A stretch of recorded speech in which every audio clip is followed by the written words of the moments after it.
창세기 44장. 요셉이 관리인에게 명했다.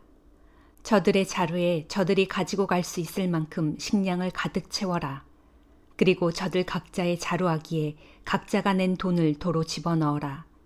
또 제일 어린 막내 동생의 자루에는 내가 늘 쓰던 은잔도 함께 집어넣어라. 물론 곡식값도 집어넣어라. 관리인은 요셉이 명한 대로 했다. 다음 날 동틀 무렵 요셉의 형제들은 나귀를 이끌고 즉시 길을 떠났다. 요셉의 형제들이 성읍에서 그리 멀리 가지도 않았을 무렵 요셉은 관리인에게 말했다. 어서 그 사람들의 뒤를 쫓아가라. 그들을 따라잡거든 그들에게 말하길 그렇게도 잘해주었는데 왜 선을 악으로 갚느냐. 너희는 어쩌자고 우리 주인님이 쓰시는 은잔을 훔쳐갔느냐. 그 은잔은 우리 주인님께서 마실 때도 쓰시고 점을 치실 때도 쓰시는 잔이다. 그런 것을 훔쳐가다니 너희는 정말 못된 놈들이로구나 하고 호통을 치며 다그쳐라. 관리인은 요셉의 형제들을 따라잡고 요셉이 시킨 대로 그들에게 말했다. 그러자 요셉의 형제들이 말했다. 나리, 그게 무슨 말씀입니까? 우리는 맹세코 그런 짓을 하지 않았습니다.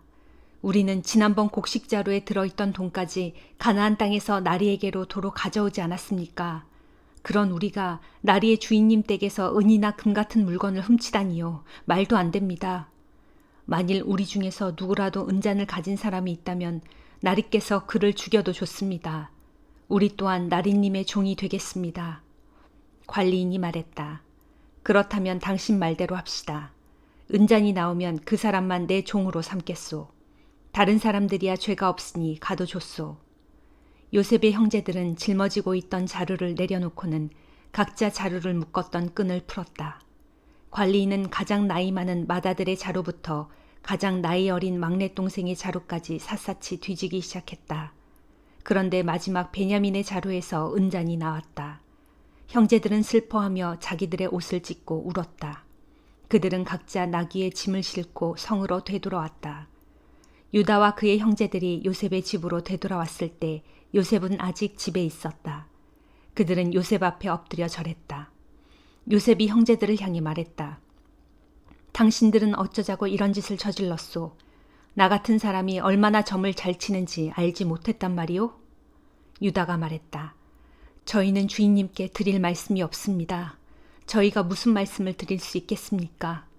저희가 그런 죄를 저지르지 않았다는 것을 어떻게 증명할 수 있겠습니까? 하나님께서 저희의 죄를 이렇게 들추어내시니 우리 모두 주인님의 종이 되겠습니다. 은잔이 나온 막내뿐만 아니라 우리 모두가 주인님의 종이 되겠습니다. 요셉이 말했다. 아니요, 그럴 필요까지 없소.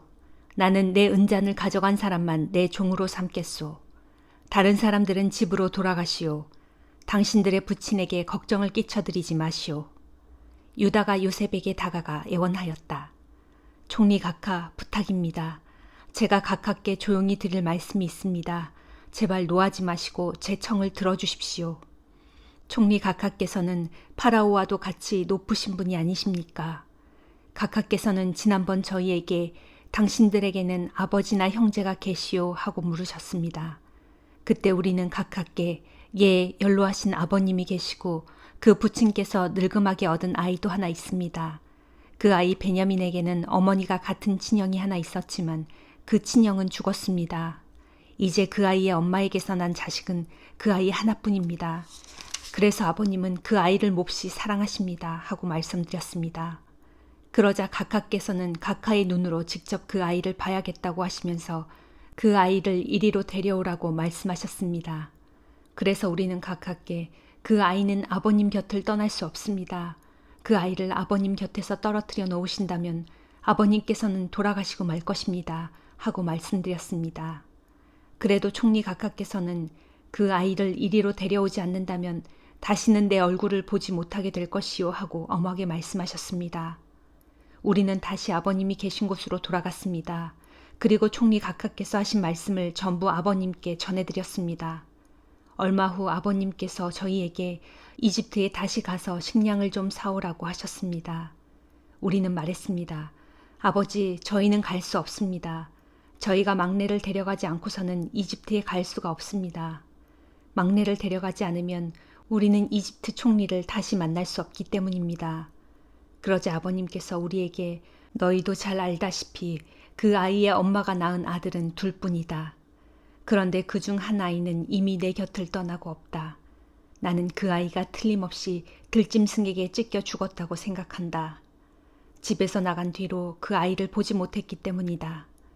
그런데도 너희가 이번에는 하나 남은 이 아이 베냐민마저 데리고 가겠다니, 만일 이 아이에게 무슨 일이라도 생긴다면 나는 어쩌라는 말이냐. 백발이 성성한 내가 슬픔을 짊어지고 무덤으로 내려가는 꼴을 너희가 보려고 그러느냐 하고 말씀하셨습니다. 그러니 총리 각하, 우리가 아버님이 계신 고향으로 돌아갈 때 그 아이 베냐민을 데려가지 않는다면 어떻게 되겠습니까? 아버님의 인생은 그 아이가 전부입니다. 그러므로 그 아이가 없다는 것을 아시게 되면 아버님은 충격을 받아 당장이라도 죽고 말 것입니다. 그렇게 되면 우리는 결국 백발이 성성한 아버님에게 큰 슬픔을 안겨드려 그분을 무덤으로 내려보낸 꼴이 되고 맙니다. 저는 아버님께 제가 베냐민을 책임지고 다시 데려오겠습니다. 만일 그렇게 하지 못한다면 제가 그 벌을 죽을 때까지 달게 받겠습니다. 하고 분명히 말씀드렸습니다. 총리 각하님, 제발 부탁입니다. 제가 막내 동생을 대신하여 총리 각하의 종이 되겠습니다. 그러니 총리 각하께서는 제발 이 아이만은 꼭 집으로 돌아가게 해주십시오. 이 아이를 놔두고 어떻게 우리만 아버님께 돌아갈 수 있겠습니까? 저는 아버님께 닥칠 끔찍한 일이 두려워 차마 보지 못하겠습니다. 마가복음 14장. 무교절과 유교절이 시작되기 이틀 전이었다.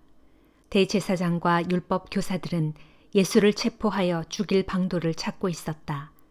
그러나 유월절 기간 중에는 그 일로 군중이 소동을 일으킬지도 모르니 일단 그 기간은 피하는 것이 좋겠다는 의견이 지배적이었다. 예수께서 베다니에 있는 나병 환자 시몬의 집에 계실 때였다. 예수께서 음식을 잡수시고 계시는데 한 여자가 매우 값진 순전한 나드 향유가 든 옥합을 가지고 와서 깨뜨리더니 그것을 예수의 머리에 부었다. 그러자 예수와 함께 식탁에 앉아있던 몇 사람들이 화를 내며 그 여자를 나무랐다. 어째서 그 비싼 향유를 그렇게 낭비하는가?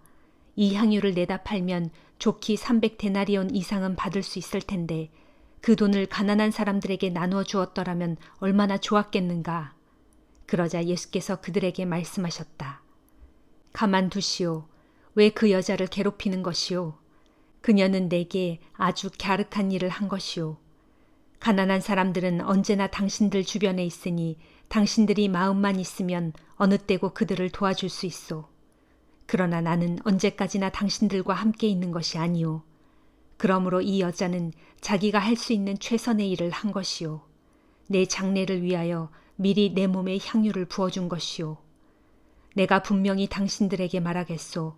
온 세상 어디서든지 복음이 전파되는 곳마다 이 여자가 행한 이 갸륵한 일도 함께 전해져서 사람들이 그녀를 길이 기억하게 될 것이오. 그때에 12 제자 가운데 하나인 가롯 유다가 대제사장들을 찾아가서 예수를 그들에게 넘겨주겠다고 말했다.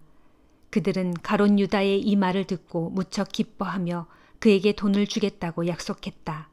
그래서 이때부터 가롯 유다는 예수를 넘겨줄 적당한 기회를 엿보기 시작했다. 무교절 첫째 날에는 유월절 양을 잡는 것이 관습이었다. 그래서 제자들이 예수께 물었다. 선생님께서 드실 유월절 음식을 어디에다 차려야 할까요? 예수께서 제자들 가운데 2 사람을 예루살렘 성읍으로 보내며 말씀하셨다. 성 안에 들어가면 물동이를 들고 걸어오는 사람을 만날 것이다. 너희는 그 사람을 따라가라. 그 사람이 들어가는 집으로 너희도 따라 들어가서 집주인에게 우리 선생님께서 제자들과 함께 유월절 음식을 먹을 방이 준비되어 있는지 알아보라고 하십니다. 하고 말하라. 그러면 집주인은 이미 자리가 다 마련된 큰 다락방으로 너희를 안내할 것이다. 거기에다 유월절 음식을 준비해 놓도록 하여라. 2 제자가 예루살렘 성읍 안에 들어가 보니 예수께서 일러주신 그대로였다. 그래서 제자들은 거기에다 유월절 음식을 준비하였다. 저녁 때가 되자 예수께서 다른 제자들과 함께 그 집으로 가셨다. 일행이 자리를 잡은 후 식탁에 둘러앉아 음식을 먹고 있을 때 예수께서 제자들에게 말씀하셨다. 내가 분명히 너희에게 말한다. 지금 나와 함께 식사를 하고 있는 너희들 가운데 한 사람이 나를 배신할 것이다. 그 순간 무거운 침묵이 감돌았다. 제자들은 근심에 쌓여 저마다 예수께 물었다. 설마 저는 아니지요? 예수께서 대답하셨다. 너희 12사람 가운데 하나다. 지금 나와 함께 그릇에 손을 담근 자가 바로 그 사람이다. 인자는 오래전부터 예언자가 선포한 대로 죽음의 길을 걷겠지만 인자를 배신한 그 사람에게는 참으로 화가 미칠 것이다. 차라리 그는 세상에 태어나지 않았더라면 좋았을 뻔했다. 모두가 한참 유월절 음식을 먹을 때였다. 예수께서 빵을 들어 감사 기도를 하신 후 제자들에게 그 빵을 떼어주시며 말씀하셨다. 자, 받아 먹어라. 이 빵은 내 몸이다. 또 잔을 들어 하나님께 감사 기도를 드린 후 그 잔을 제자들에게 주시니 제자들이 모두 돌려가며 마셨다. 그런 뒤 예수께서 제자들에게 말씀하셨다. 이 잔은 내 피다. 곧 모든 사람을 위하여 흘리는 새 언약의 피다. 내가 분명히 너희에게 말한다. 하나님 나라에서 새 포도주를 마시게 될 그날까지 나는 포도나무 열매로 빚은 것을 다시는 마시지 않을 것이다. 그들은 찬송을 부른 후 다 함께 올리브산으로 올라갔다. 그때 예수께서 제자들에게 말씀하셨다. 너희는 모두 나를 버릴 것이다. 이미 하나님께서 예언자들을 통하여 이렇게 말씀하시지 않았느냐. 내가 칼을 들어 목자를 칠 터인데 양떼가 뿔뿔이 흩어질 것이다. 그러나 내가 죽음에서 다시 살아난 뒤 너희보다 먼저 갈릴리로 갈 것이다. 그러자 베드로가 예수께 말했다. 선생님, 무슨 말씀을 그리 하십니까? 다른 사람들은 다 주님을 버린다고 할지라도 저는 절대로 주님을 버리지 않겠습니다. 예수께서 베드로에게 말씀하셨다. 아니다. 오늘 밤에 닭이 2번 울기 전에 너는 3번이나 나를 모른다고 부인할 것이다. 그러자 베드로가 더욱 힘주며 말했다. 아닙니다. 절대로 그런 일은 없습니다. 비록 주님과 함께 죽는 일이 있더라도 저는 절대로 주님을 모른다고 부인하지 않겠습니다. 다른 제자들도 모두 똑같은 다짐을 했다. 겟세마네라고 하는 동산에 오르자 예수께서 제자들에게 말씀하셨다. 내가 저기 가서 기도하는 동안 너희는 여기 앉아 있어라. 그런 뒤 예수께서는 베드로와 야고보와 요한만을 따로 데리고 올라가셨다. 이때 예수께서 큰 근심과 깊은 번민에 쌓여 말씀하셨다. 내 마음이 너무도 괴로워 죽을 지경이다. 그러니 너희는 여기 머물러 깨어 기도하고 있어라. 예수께서는 홀로 일어나 저만큼 걸어가시더니 땅에 엎드려 기도하셨다. 만일 그럴 수만 있으시다면 이 고난의 시간이 그냥 지나쳐가게 해달라고 간절히 기도하셨다. 예수께서는 이렇게 기도하셨다. 아버지, 나의 아버지여, 아버지께서는 모든 일을 하실 수 있습니다. 그러니 이 잔을 내게서 치워주십시오. 그러나 내 뜻대로 하지 마옵시고 아버지의 뜻대로 하시옵소서. 그런 다음 예수께서 제자들에게로 돌아와 보니 제자들은 쿨쿨 자고 있었다. 예수께서 베드로에게 말씀하셨다. 시몬아, 자고 있느냐? 단 1시간도 깨어서 나와 함께 기도할 수 없단 말이냐? 너희는 깨어 시험에 빠지지 않도록 기도하라. 아, 너희가 마음으로는 원하면서도 육신이 약하구나. 그런 뒤 예수께서는 다시 저만큼 걸어가신 다음 똑같은 말씀으로 다시금 기도하셨다. 그리고 다시 돌아와 보시니 제자들은 여전히 자고 있었다. 너무나 졸려서 그들은 눈을 뜨고 있을 수가 없었던 것이다. 제자들은 예수께 무슨 말을 해야 할지 몰랐다. 예수께서 3번째로 기도하고 돌아오신 후 제자들에게 말씀하셨다. 아직도 자고 있느냐?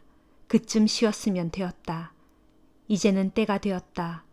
보라, 인자가 죄인들의 손에 넘겨질 때가 이르렀다. 자, 어서 일어나 가자. 나를 넘겨줄 자가 가까이 와 있다. 예수의 말씀이 채 끝나기도 전에 12제자 가운데 하나인 가룟 유다가 나타났다. 그리고 그와 함께 온 무리들은 손에 칼과 몽둥이를 들고 있었다. 대제사장과 율법교사와 장로들이 보낸 일당이었다. 가룟 유다는 그들에게 내가 껴안고 입맞추는 사람이 바로 예수이므로 실수 없이 그를 붙잡도록 하시오 하고 미리 말해둔 터였다. 가룟 유다는 곧장 예수께 다가가 선생님 하고 부르면서 다정하게 껴안고 입을 맞추었다. 그러자 일당들은 우르르 달려들어 재빨리 예수를 붙잡았다. 그때 예수 곁에 서 있던 사람 가운데 하나가 얼른 칼을 빼어 대제사장의 종을 힘껏 내리쳐서 그의 귀를 베어버렸다. 예수께서 일당들에게 말씀하셨다. 당신들이 칼과 몽둥이를 들고 나를 잡으러 오다니 내가 강도라도 된단 말이오? 내가 날마다 성전 뜰에서 가르칠 때는 왜 나를 잡지 않았소? 하지만 이제 내게 이런 일이 일어나는 것은 성경의 예언이 이루어지기 위한 것이오. 그러는 동안에 예수의 제자들은 모두 예수를 버리고 각기 뿔뿔이 흩어져 어디론가 달아나 버렸다. 그런데 그때 한 청년이 몸에 3배 혼이불만을 두른 채 예수를 뒤따라가고 있었다. 그래서 일당들이 그를 붙잡으려고 하자 그 청년은 혼이불을 던져버리고 알몸으로 재빨리 달아났다. 일당들은 예수를 대제사장의 집으로 끌고 갔다. 그러자 다른 대제사장들과 율법 교사들과 장로들이 금방 모여들었다. 베드로는 멀찍이 떨어져서 예수를 뒤따라 대제사장의 집 안뜰까지 들어왔고 거기서 경비병들 틈에 웅크리고 앉아 불을 쬐고 있었다. 대제사장들과 모든 공회의원들이 예수를 죽이기 위해 증거를 찾으려고 애썼지만 아무것도 찾을 수가 없었다. 많은 사람들이 예수에 대해 거짓으로 증언을 해댔지만 서로 일치하지 않았다. 그들 가운데 몇 사람이 자리에서 일어나 이렇게 거짓 증언을 했다. 우리는 저 사람이 사람의 손으로 지은 이 성전을 허물어버리고 사흘 만에 다시 짓겠다라고 말하는 것을 똑똑히 들었습니다. 그러나 그들이 하는 증언들도 서로 들어맞지 않았다. 그러자 대제사장이 그들 앞으로 나와서 예수께 물었다. 그대는 아무 말도 하지 않을 작정인가? 이 사람들이 그대에게 불리한 증언을 하고 있지 않은가? 하지만 예수께서는 입을 다무시고 침묵으로 일관하셨다. 대제사장이 다시 물었다. 그대는 하나님의 아들 그리스도인가? 예수께서 대답하셨다. 그렇소. 내가 바로 그요. 당신들은 인자가 하나님의 오른편에 앉아 있는 것과 하늘 구름을 타고 다시 오는 것을 보게 될 것이요. 그러자 대제사장이 자기 옷을 찢으며 말했다. 더 이상 무슨 증언이 필요하겠소. 하나님을 모독하는 저 사람의 말을 지금 우리 모두가 직접 들었소. 자, 여러분은 어떻게 생각하시오? 그러자 그들은 모두 예수를 사형에 처해야 마땅하다고 결론지었다. 그들 가운데 더러는 예수께 침을 뱉었고 더러는 예수의 얼굴을 가린 후에 주먹으로 치면서 누가 너를 쳤는지 어디 한번 알아맞혀 보아라 하고 조롱하였다. 경비병들도 예수를 끌고 가 손바닥으로 뺨을 마구 때렸다. 그러는 동안 베드로는 대제사장 집의 뜰 아래쪽에 있었다. 그런데 대제사장의 집에서 일하는 여종 하나가 다가오더니 불을 쬐고 있던 베드로에게 말했다. 당신도 저 나사렛 사람 예수와 함께 다니던 사람이지요? 그러자 베드로는 곧 부인하며 말했다. 도대체 무슨 소리를 하는 건지 모르겠군. 그러고서 베드로는 얼른 바깥들로 나가버렸다. 그 여종은 베드로가 거기 서 있는 것을 보고는 곁에 있는 사람들에게 또다시 말했다. 이 사람은 예수와 한패인 것이 틀림없어요. 그러자 베드로는 또다시 예수를 모른다고 부인하였다.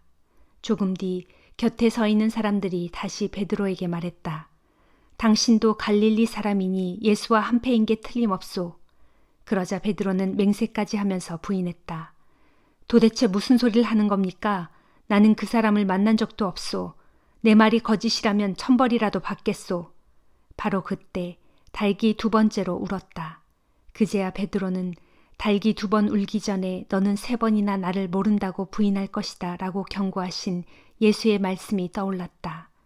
그래서 베드로는 땅에 엎드러져 소리내어 엉엉 슬피 울었다.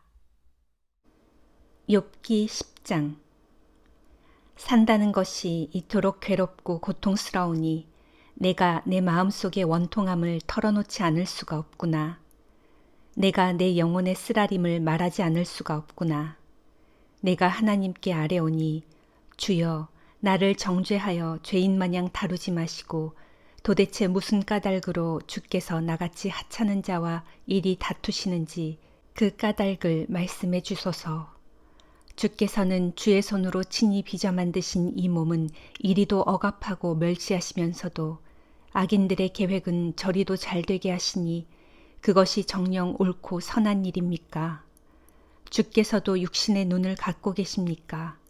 사람이 보는 것처럼 주께서도 그렇게 보고 계시는 것입니까? 주께서 사시는 날이 인간이 사는 날처럼 짧은가요? 주께서 살아가실 횟수가 사람이 누리는 횟수처럼 짧단 말인가요? 그래서 그토록 나의 허물을 찾아내려 힘쓰시고 나의 죄악을 들추려 애쓰시는 건가요? 주께서는 내게 죄가 없다는 것을 잘 아시고 또한 주의 손에서 나를 빼낼 사람도 아무도 없다는 것을 잘 아시지 않습니까? 주께서 손수 이 몸을 만드시고 이 몸을 빚으시지 않으셨던가요? 그런데 이제 와서 나를 없애려고 그토록 애쓰시는 겁니까? 주께서는 진흙을 뭉쳐 빚으시듯 이 몸도 친히 뭉쳐 빚으셨다는 사실을 기억하소서. 그런데도 어찌하여 이제 와서 나를 다시 흙으로 되돌리려고 하십니까? 주께서는 이 몸을 젖과 같이 쏟아 부으시어 치즈처럼 엉키게 하셨지요. 그러고서 가죽과 살로 이 몸을 입히시고 뼈와 힘줄로 이 몸을 엮으시지 않으셨습니까? 그렇게 주께서는 이 몸에게 생명을 주시고 은혜를 베푸셨으며 나를 돌보시고 내 영혼을 지켜주셨습니다. 그런데 지금 돌이켜 생각해보니 주께서는 그러면서도 마음속에 항상 나를 해칠 생각을 품고 계셨던 것 같습니다. 만일 내가 죄를 지으면 주께서는 나를 죄인으로 못 받고는 나의 죄악을 용서하시지 않으실 것입니다. 내가 악하다면 응당 내게 재앙이 임할 것입니다. 하지만 설령 내가 의롭다고 할지라도 나는 주 앞에서 얼굴을 들지 못할 것입니다. 내가 지금 겪고 있는 이 엄청난 고난으로 인해 내 마음이 수치심으로 가득 차 있기 때문입니다. 만일 내가 주 앞에서 머리를 당당하게 쳐든다면 주께서는 사자처럼 내게 달려들어 나를 여지없이 사냥하시겠지요. 그래서 주의 기이한 능력을 다시금 나타내시어 나를 해치겠지요. 주께서는 내게 불리한 증인들을 번갈아 계속 세우시면서 나를 향한 진노를 한층 더하고 계시니 마치 군대처럼 쉴 새 없이 나를 몰아치고 계십니다. 그러실 바에야 어찌하여 이 몸을 어머니의 태에서 나오게 하셨습니까? 차라리 어머니의 태에서 죽게 하셨더라면 나 같은 것이 어느 누구의 눈에도 띄지 않았을 것이 아닙니까? 아예 존재하지 않았던 것처럼 여겨졌더라면 더욱 좋았을 것이 아닙니까? 어머니의 태에서 무덤으로 곧장 내려갔더라면 더욱 좋았을 것이 아닙니까? 이제 내 인생의 나날도 얼마 남지 않았습니다. 그렇지 않습니까? 그러니 멈춰 주십시오. 이 몸을 그냥 이대로 내버려 두십시오. 부디 남은 날들만이라도 편히 살게 하소서. 이 몸이 다시는 돌아오지 못할 곳으로 떠나기 전에 어두컴컴한 흑암의 땅, 곧 죽음의 그림자로 온통 뒤덮인 그 땅으로 떠나기 전에 칠흑처럼 어두운 땅, 죽음의 그림자로 온통 뒤덮여 아무것도 구분할 수 없는 땅, 빛조차도 흑암처럼 되어버리는 그 땅으로 떠나기 전에 부디 그리 해 주소서. 로마서 14장. 믿음이 약한 사람이라도 그냥 받아들이고 그들의 생각을 시비거리로 삼지 않도록 하십시오. 어떤 사람들은 무엇이든지 다 먹을 수 있는 믿음을 가졌지만 믿음이 연약한 사람들은 단지 채소만 먹을 수 있습니다. 이때 무엇이든 다 먹는 사람은 그렇지 못한 사람을 업신여기지 말아야 하고 모든 것을 다 먹지 못하는 사람은 무엇이든 먹는 사람을 비난하지 말아야 합니다. 왜냐하면 하나님께서는 그런 사람도 다 받아들이셨기 때문입니다. 여러분이 누구이기에 다른 사람의 종을 이렇다 저렇다 판단할 수 있는 것입니까? 그럴 수 없습니다. 그 종이 서 있든 넘어지든 그것은 그의 주인의 문제입니다. 주께서 그를 서 있게 하신다면 그는 서 있게 될 것입니다. 또 어떤 이들은 특별한 날을 정하여 그 날을 더 중요하게 기리지만 다른 이들은 어느 날이나 다 똑같다고 생각합니다. 이런 문제는 각자가 마음에 정한 대로 결정할 일입니다. 특정한 날을 존중하는 사람도 주님을 위해 그렇게 합니다. 고기를 먹는 사람도 주님을 위해 주님께 감사하면서 먹습니다. 음식을 가리는 사람도 또한 주님께 감사를 드리면서 그렇게 가립니다. 우리 가운데 어느 누구도 자신만을 위하여 사는 사람도 없고 자신만을 위하여 죽는 사람도 없습니다. 우리는 살아도 주님을 위해 살고 죽어도 주님을 위해 죽습니다. 이처럼 살든지 죽든지 우리는 온전히 주님의 것입니다. 바로 이런 이유로 그리스도께서는 죽었다가 다시 살아나셔서 산자와 죽은 자 모두에게 주님이 되었습니다. 그런데 여러분은 어찌하여 여러분의 형제들을 비난합니까? 왜 여러분의 형제를 업신여깁니까? 언젠가 우리 모두는 다 하나님의 심판대 앞에 서게 될 것입니다. 이와 관련해서 성경에 기록되기를 주께서 말씀하신다. 그날에 모든 이들이 내 앞에 무릎을 꿇을 것이고 모든 이들의 혀가 하나님께 자백할 것이다 라고 했습니다. 그렇습니다. 그때가 되면 우리 각자는 하나님 앞에 자기 일을 낱낱이 자백해야 할 것입니다. 그러므로 이제부터는 서로 비난하지 마십시오. 또한 형제가 걸려 넘어지는 일이 없도록 형제 앞에 걸림돌이나 장애물을 놓아두지 마십시오. 내가 주 예수 안에서 알고 확신하는 이것입니다. 즉, 세상의 어떤 음식도 그 자체로 부정한 것이 아니라는 사실입니다. 하지만 어떤 사람이 특정한 음식을 부정하게 여긴다면 그 사람에게는 그 음식이 부정한 것입니다. 여러분이 먹는 음식 문제 때문에 형제의 마음을 아프게 한다면 여러분은 사랑 안에서 살고 있지 않은 것입니다.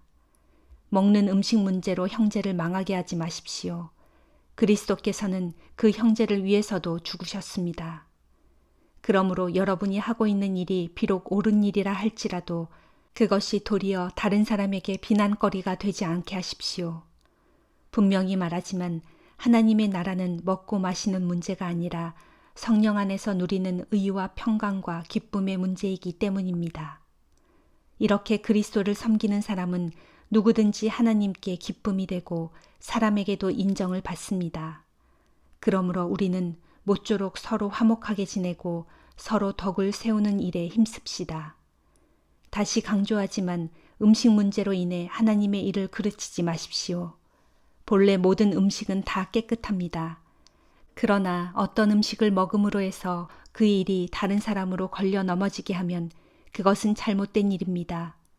형제를 걸려 넘어지게 하는 일이라면 차라리 고기도 먹지 않고 술도 마시지 않는 편이 낫습니다. 그 일이 무엇이든 다른 형제를 걸려 넘어지게 하는 일은 삼가 하지 말아야 합니다. 이런 것들에 대해서 여러분이 믿는 바 확신을 하나님 앞에서 고이 지켜나가십시오. 누구든지 스스로 옳다고 생각하는 일을 행하면서 스스로를 정죄하지 않는 사람은 복이 있습니다. 그러나 의심을 품고 무엇을 먹는 사람은 이미 스스로를 정죄한 것입니다. 그 까닭은 그가 믿음에 따라 행한 것이 아니기 때문입니다. 명심하십시오. 믿음에 따라 행하지 않은 것은 다 죄입니다. 아멘.